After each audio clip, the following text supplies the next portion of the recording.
Hey everyone, good morning, good evening, good afternoon, depending on the different time zones we are in. My name is Ajit Pal Singh. I welcome you all on behalf of my LinkedIn live session for the topic privacy enhancing technology.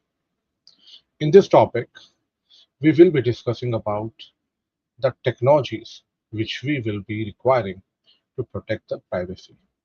Privacy is being protected in two ways.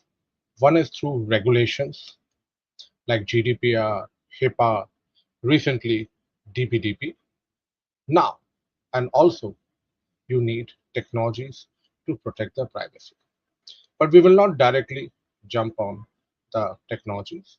First, we will do some, if cover some initial stuff, and after that, we will cover the technologies that you require to protect the privacy of a data.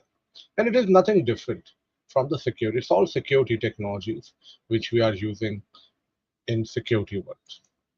So let's start now. So the topic of today's live is privacy enhancing technology.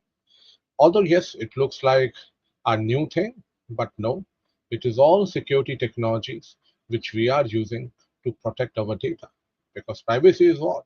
It's your personal data. Nothing different from the other data. But yes, it is important. It can cause grave harm to you. So that's why you need to be dealt with utmost care and security. So let me introduce myself. My name is Ajit Pal Singh with Havan.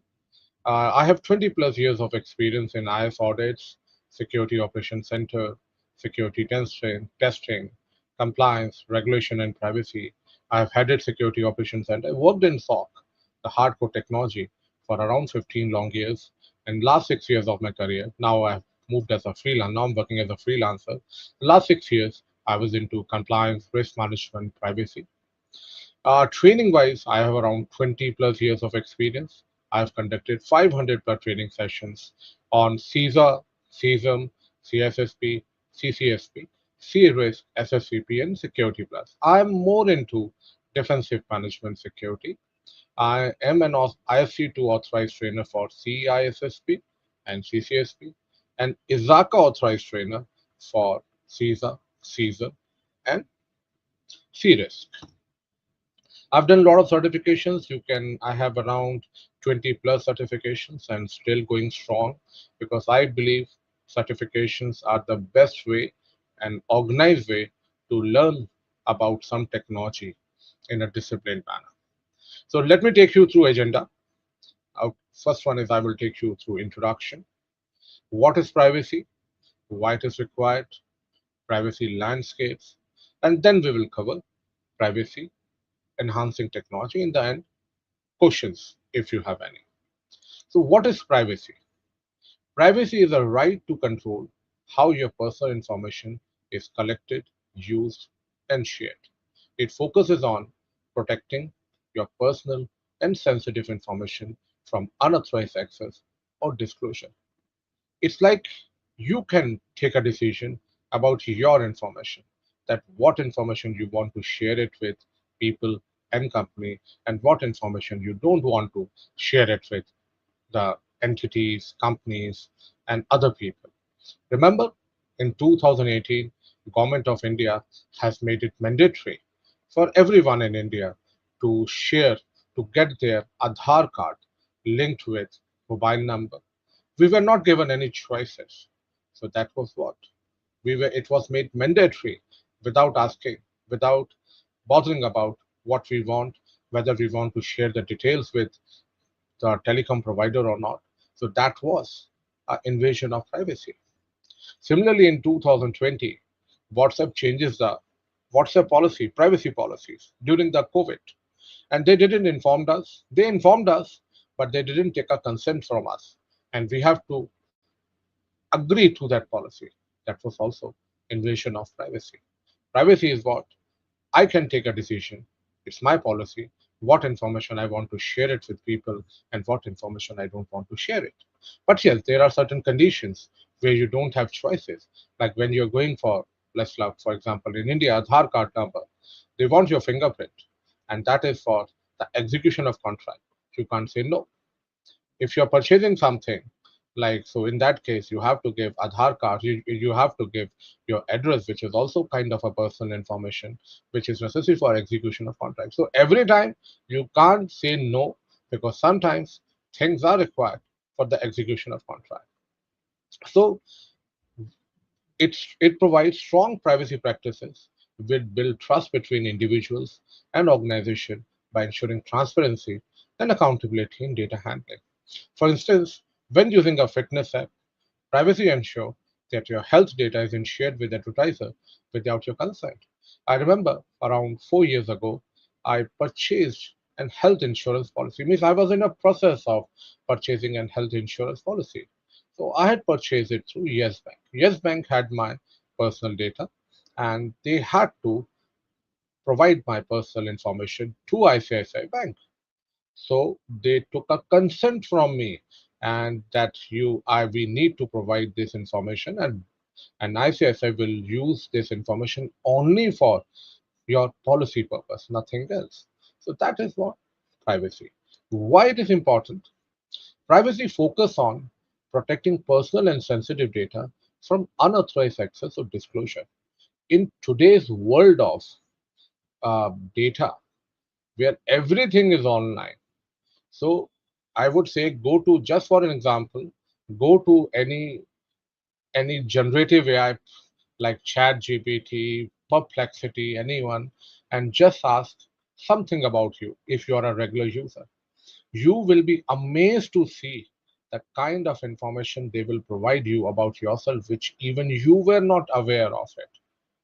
So in today's world of data sciences, LLMs, AI, when correlation, when these companies have so many tools in their hands with the help of which they can collect the data, they can process your data even without your knowledge and consent. So that's the reason the privacy is very, very important, because if you don't have regulations and technology, then companies can misuse the data. I give you an example of one company called Cambridge Analytica. I would say go to Google and search about that company. This was the company which played a major role in rigging the elections in US 2016, and even they have influenced the Brexit just because of they were having access to the data of your data which they have collected in a unauthorized manner through Facebook, WhatsApp, Instagram. So that's a reason, privacy is important. So it ensures individual autonomy, dignity, and trust in how organizations handle the consent management, retention, and sharing practices. So it is governed by GDPR. So there are many, as I told you, privacy can be protected by laws and regulations. And laws and regulations are very specific to locations, means regions, countries, industry. Like for example, in US you have HIPAA, which is specific to healthcare industry. Then you have GLBA, which is specific to your financial industry. In Europe, you have GDPR. In India, we have DPDP coming up. Okay. Similarly, in Singapore, you have its own. Saudi Arabia has its own. But privacy regulation alone will not help you in protecting the regulation, in protecting your privacy. It has to be complemented by technologies. And that's what the objective of today's session is. So, some big privacy breach. Cambridge Analytica, I was talking about, that company is bankrupt, but I would say go and have a look at it. Then Equifax data breach, which was again Equifax. If you're from India, Equifax in India, we have TransUnion, the company which provides you civil score. So Equifax is very similar to that company in US. So 147 million user due to unpatched vulnerability. Yahoo breach, over 3 billion accounts compromised over the largest data leaks in history. Aadhaar card leak, 1.1 billion citizens exposed by unsecured portal, LinkedIn breach, data of then Marriott hotels. So this can tell you the importance of privacy in today's world. I believe in one thing that security is as strong as one weak link. So that's the reason you should be having security. You should be applying security in a holistic manner. Means along with laws and regulations, you should also be using the technological controls to protect the privacy. So privacy lines landscape. It means that overall environment of how the personal data is collected, used, protected, and governed in today's world. It includes everything laws, technologies, organization, and threats that affect our personal information. The privacy line landscape is changing a lot because newer and newer technology is coming up like AI, IoT, generative AI, agentic AI. Now quantum computing is coming up.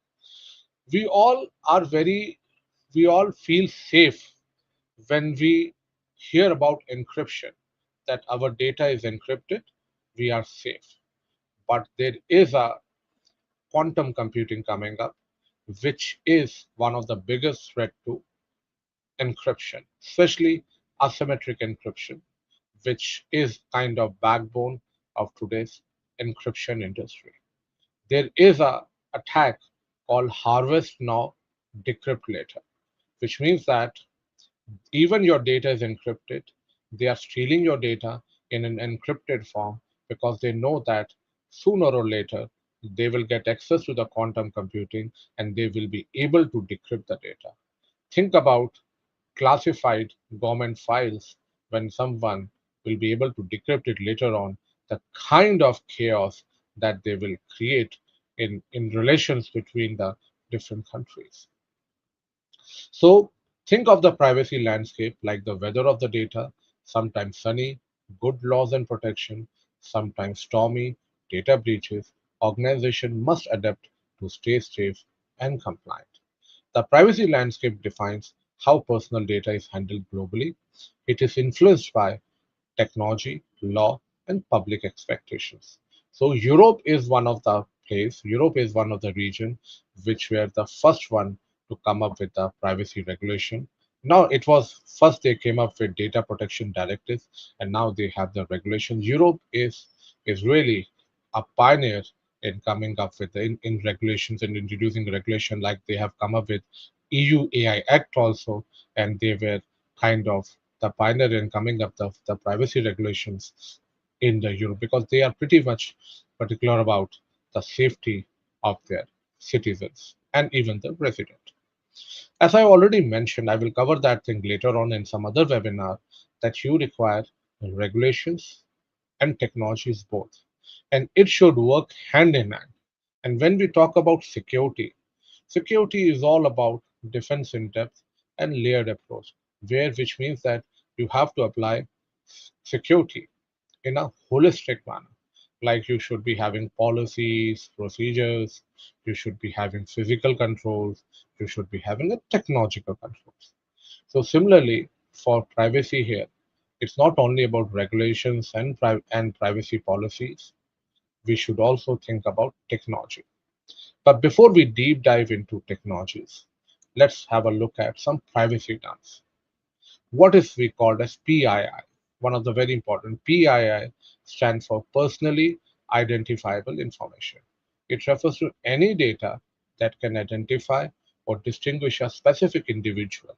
Like for example, our Aadhaar card number, one's person Aadhaar card number, telephone number, in US social security number.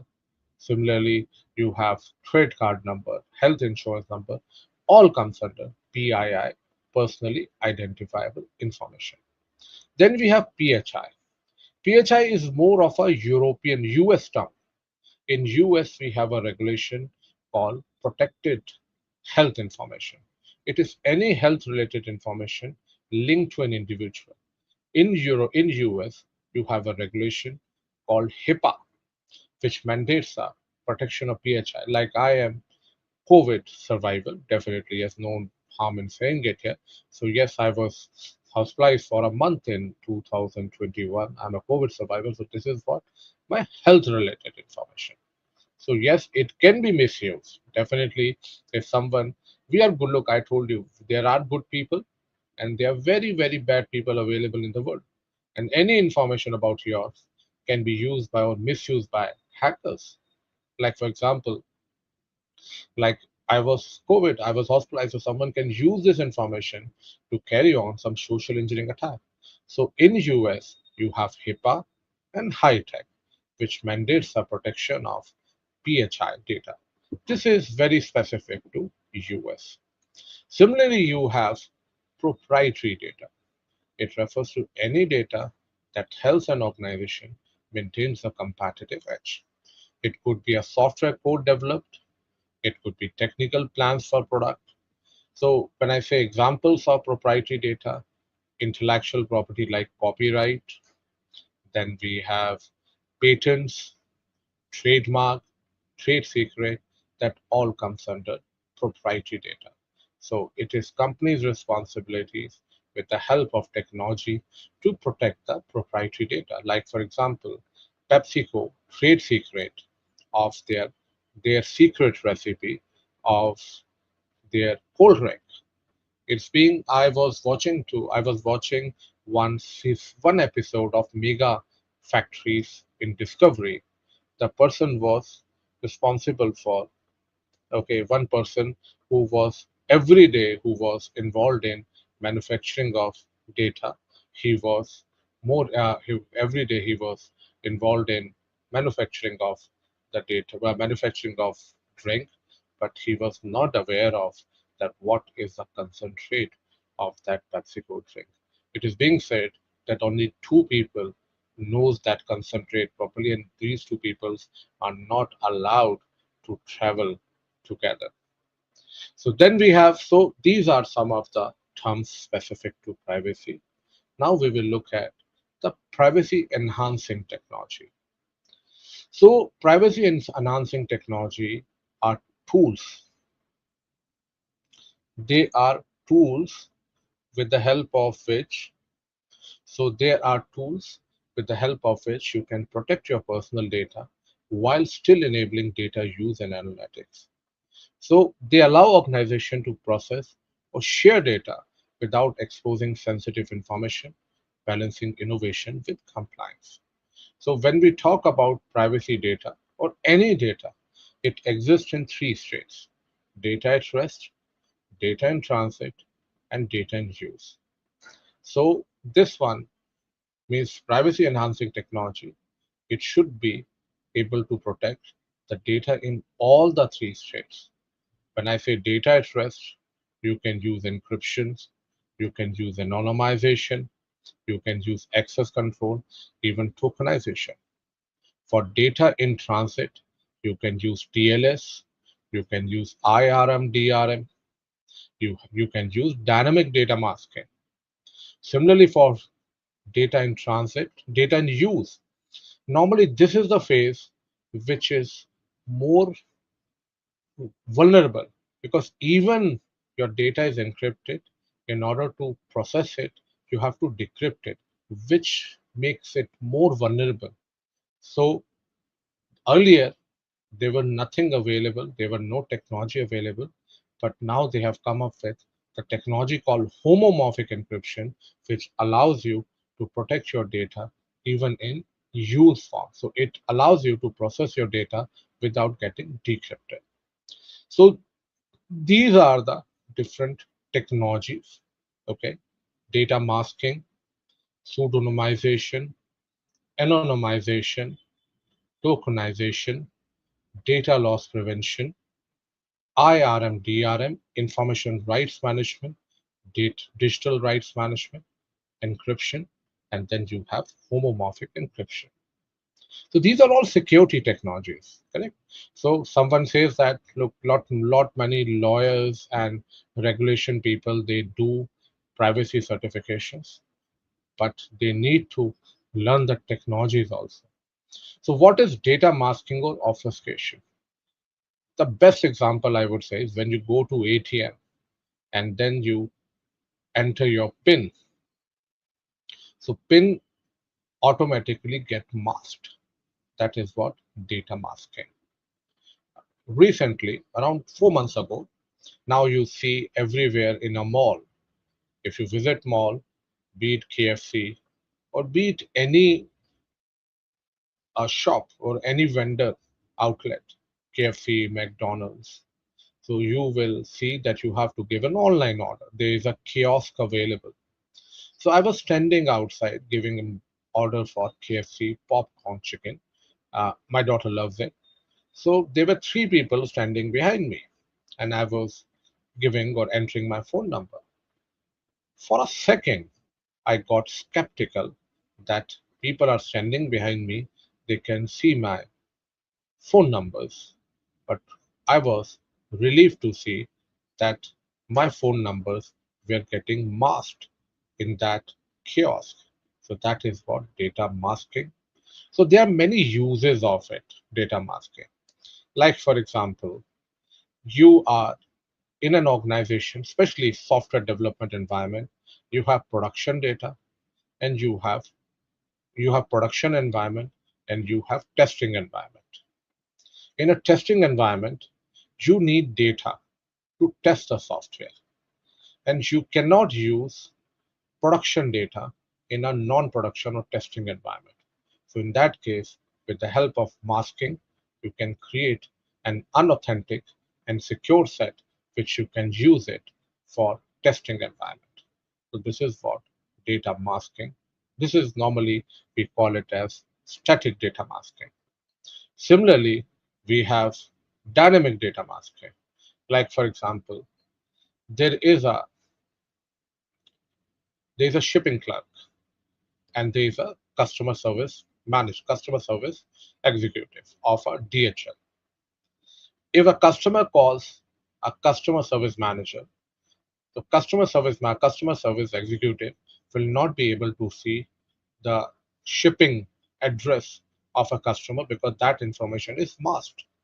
But at the same time, if a delivery guy tries to see or retrieve the information about shipping address, he can see that. So you see that data is masked depending on the role of a person. So these are some practical use of data masking. It's a data security technique used to obfuscate or hide the value of a sensitive data while preserving its structure. It essentially creates a fake but realistic version of the original data. Then you have a pseudonymization. I tell you one example. Long way back, 21. 21 was a year of hospitalization for me. So when I was discharged, my wife got hospitalized for surgeries. So I was roaming around in an area. What I noticed there is instead of patient name on the hospital room door, they had some code written, some UHID, so that people cannot find it out that who is inside that door. They wanted to protect the privacy of an individual, of a patient.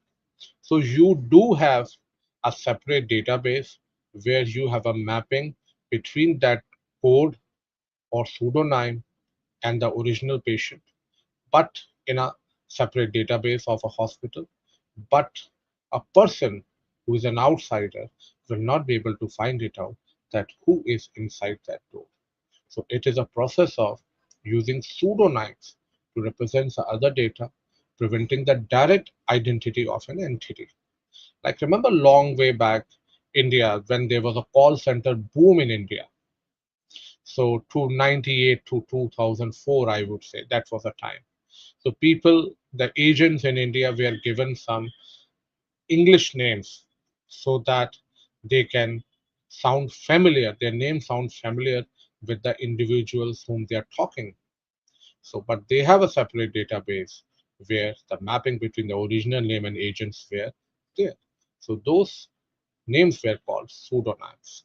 Like in a medical record at a doctor's office, a patient might be identified as patient 23456 instead of a personal detail which are stored in a separate database linked to the patient's pseudonyms. So this is about your pseudonymization. Now, data anonymization, this is again very useful. Data anonymization, let's take one example. Lot many times during a training, trainer don't reveal their identity. They use pseudonyms. Okay, another example, let's say. Suppose I was interviewed by someone in 2020. Okay, I was interviewed by someone in 2020, and he told me that his name is Sanjeev. Okay, I said, okay, fine. And he also told me that he is ex-Navy. I said, okay. He was CSSP and OSCP certified. Then he was definitely from Deloitte. So I put all this information on LinkedIn or a Google, and I was able to find that who was this person. The same here in direct, there are two types of identifiers. One is direct identifier, which can help you in uniquely identifying a person. Like if you know my Aadhaar card number, if you know my telephone number or health insurance number, you can identify it. There is no here you have to hide this thing from people. But there are indirect identifiers, which is very much used by the companies and AI these days. Like I said during this class, I said my name is Ajit, and suppose I give some example of my town Jabalpur. Now I'm based in Delhi, but I'm from Jabalpur. So I mentioned Jabalpur. I give my introduction, head of SOC. I am CSSP certified. I'm talking about privacy. When you put all these are all indirect identifier. When you put this information together, you will be able to find information or LinkedIn profile or Facebook profile about me. So that is what we call as indirect identifier. Indirect identifiers are being used by a lot of companies, data sciences tool to gather information about individuals. So what you do in anonymization, you remove some indirect identifier so that finding information about person becomes very, very difficult. So this is another technology to protect the privacy. Then you have a tokenization. If you remember in 2022, the Reserve Bank of India has made it mandatory. Reserve Bank of India has made it mandatory to use tokenization to protect the credit card data, that is data at rest. And even for your information, tokenization and encryption are the two approved methods for protecting data at rest using PCI DSS. How this works? It is a process of replacing sensitive data such as credit card numbers. Like when you give, suppose let's take an example.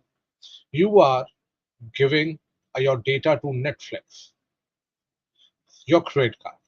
Netflix will never store this credit card data in its database. Netflix will forward this credit card to the tokenization database. The tokenization database will create a token as a mapping, will create a token and map it to your credit card and send this token to the Netflix database. So Netflix will store the token, not the credit card. So whenever Netflix need credit card information, they send a token, retrieve the information, process it, and send it back. So you see, tokenization, collect or generate the sensitive data through an application. Suppose you have given a Netflix, you have given your credit card information to the Netflix. So Netflix as an application will never store this information in its database. It sends the data to the tokenization server without storing it locally. So then tokenization server generate the token and create a mapping between your token and your credit card number. And then it sends this token back to the application. So this application on Netflix stores the token instead of the original data. Whenever you need sensitive data, you can be you can request it. Now the question comes to your mind, what would happen If the tokenization server is compromised, yes, there are chances. But security is all about layer defense in depth. So now if someone is after your data, he has to first hack your application server, and then he has to hack your tokenization database. And it is easier said than done. But again, I believe in one thing, and many times the nation state actors have supported this claim, and they have proved this by hacking the things which were like impossible. I would suggest go and read about Stuxnet worm in 2009, which was a product of Israel. It was supposedly it was a product of Israel, Pegasus software. So, but yes, if you're not a nation state or APT group, then yes, tokenization is difficult for you. So, for example, Netflix collect credit card information from customer. Netflix use tokenization to secure credit card information. The credit card details are sent to the tokenization database and replaced with a token. Netflix stores the token, and when needed, Netflix uses the token to retrieve the credit card information from the tokenization database. So this is how it actually works. So till now, we have seen masking, anonymization, pseudonymization, tokenization, and then there is so anonymization, pseudonymization, masking, static masking basically, it is used for protecting data at rest. Then DRM and IRM, people use these two things interchangeably. And yes, nothing wrong in it, but the technology wise they are same, but it differs, it is different in the way it differs in the way by the kind of data it protects. Because DRM is normally applicable to the consumer data, and IRM is applicable to organizational data. Like recently, I purchased ISO 27001 standard copy. So when I purchased it, I was just allowed to read it, no printout, no cut copy paste, nothing. Accidentally, I put that copy in my share folder. I'm a trainer also. So accidentally, I put that copy in a shared folder, that data, which I normally shared it with my student. I shouldn't be, but mistakes are mistakes, bound to happen.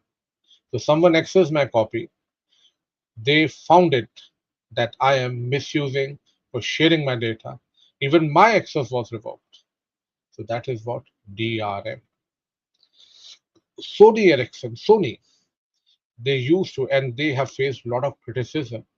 So they used to insert malware long way back. They used to insert malware to prevent the unauthorized use of their data. So DRM is applicable to your consumer media. It is used for protection of digital media such as movies, music, ebooks, and video games. It puts restriction on the use, modification, printing, and distribution of digital content purchased by consumer. In 2014, CISSP, look, we are all humans. In 2014, CISSP released their CBK4. So only Kindle version was available, which was cheap. So it was for 4,000 rupees. I thought, okay, don't okay. So I thought of purchasing it, and I would create a copy and share it with 3 or 4 friends of mine, because that was for 4,000. 4,000 for a book, 2014 books in India are normally available for 400, 500 rupees. So I thought of doing so. So we all do it sometimes, but we shouldn't be doing it as a security professional. We should be purchasing the copy and produce it. So as soon as I purchased it, all my plans went on for a toss, because DRM enabled in it. I can't do anything. So I can only read that data. So that is what DRM is. So it protects the intellectual, it's normally used for protecting the copyrighted information. It protects the intellectual property of a vendor's digital product that is electronically sold onto the white market. DRM can be used to restrict the sharing or copies of music files or limit the viewing time of videos. Like, for example, when you purchase movies or rent movies through Amazon, you have 30 days to view that, watch that movie, and 48 once you started watching that, you have 48 hours to watch that and complete that movie. So that is what you have DRM. Then IRM, it is applicable to organizational data. Suppose your boss has sent you an email and to he don't want you to forward that email or even delete that email or edit that email. Then with the help of Azure information protection, he can apply controls in that on that email so that you can only read, you cannot print, you cannot copy, you cannot even save. So it ensures that an IRM and DRM, it all travels along with the file agnostic of its location, correct? So even it, like when I copied the data from ISO website to my website, it is no more under the control of them.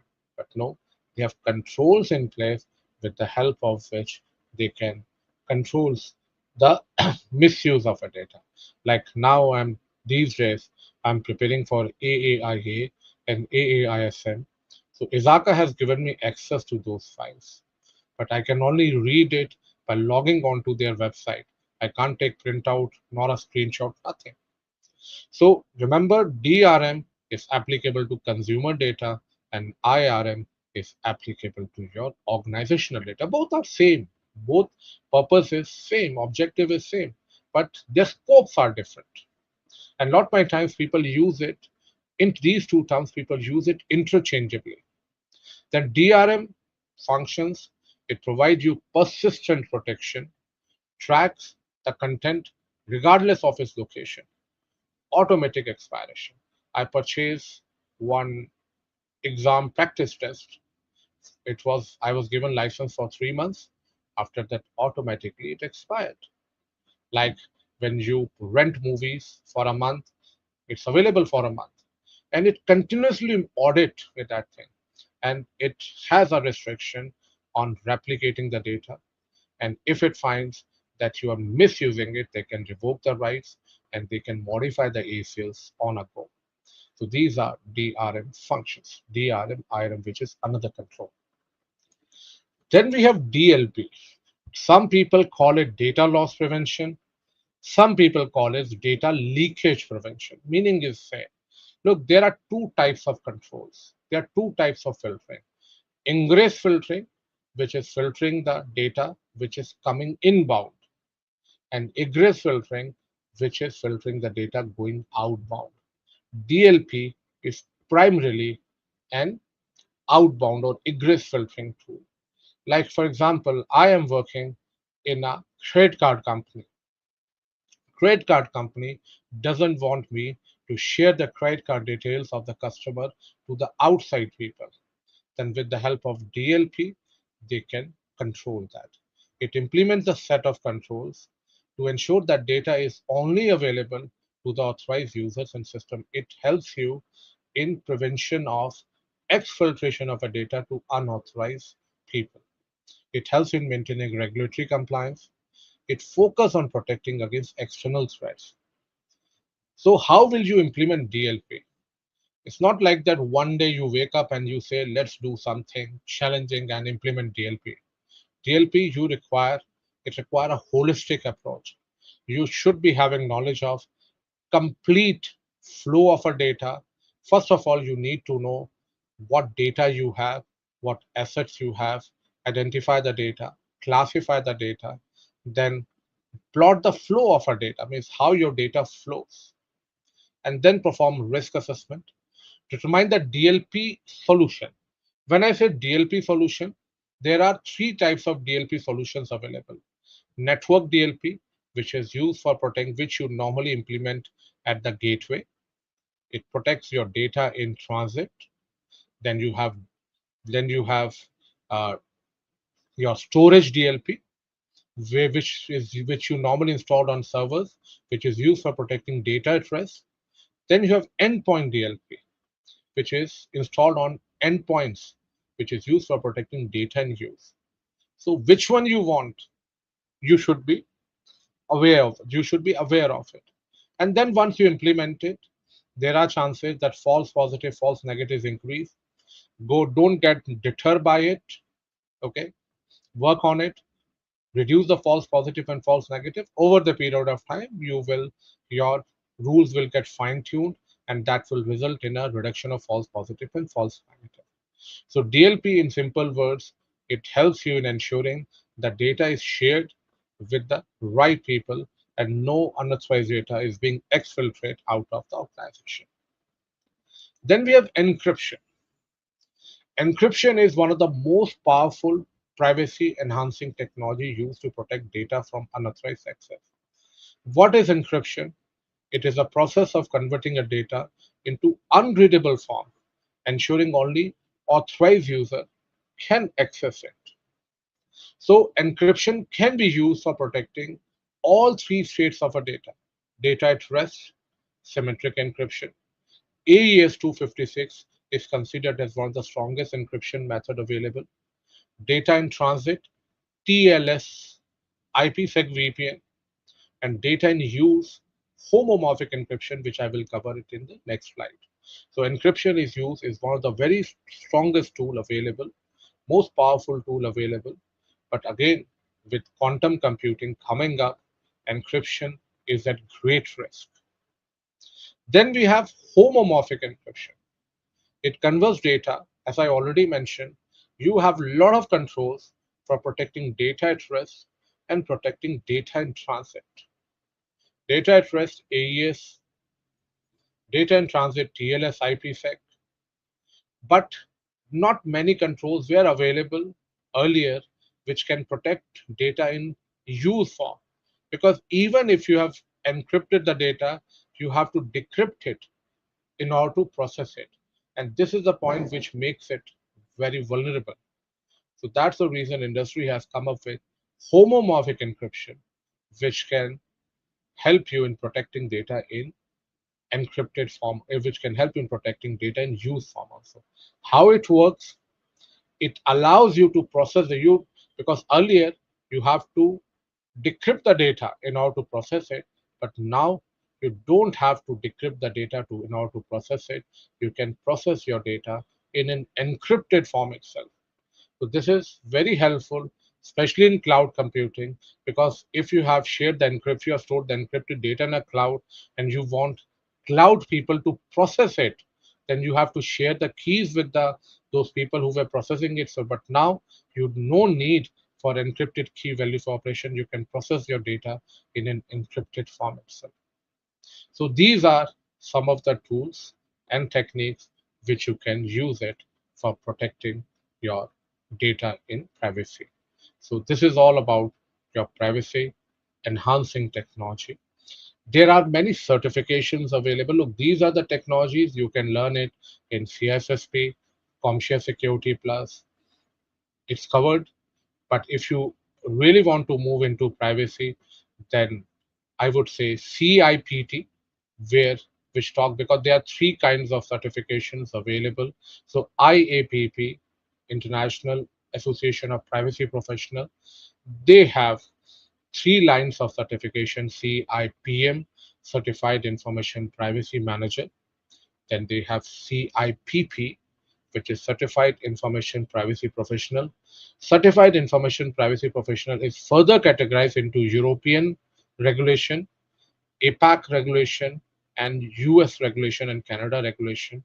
And then you have another line of certification called CIPT, which is Certified Information Privacy Technology, which talks about technology to protect your privacy, and this will come into that part.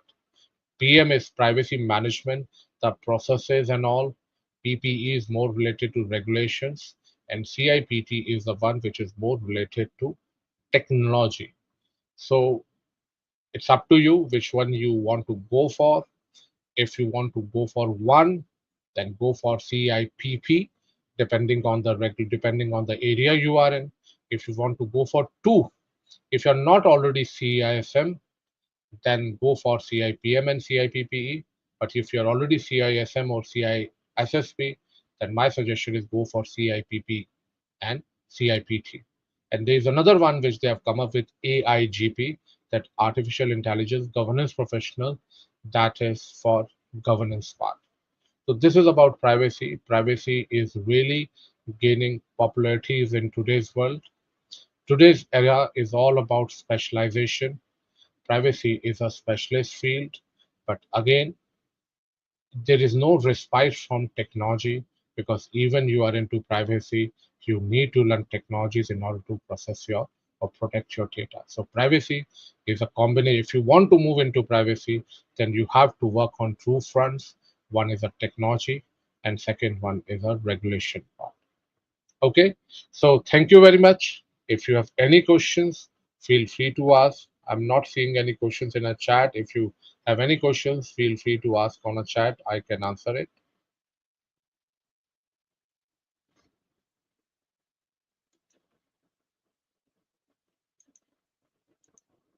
Any questions, anyone? No? So thank you very much, dear. Okay, so we'll be coming up with another LinkedIn Live. Now we will be looking at OVA's top 10 in next week. So be stay tuned for my LinkedIn Live channel. Well, on my LinkedIn, I will be announcing about that. Okay, thank you very much, mates. Thank you.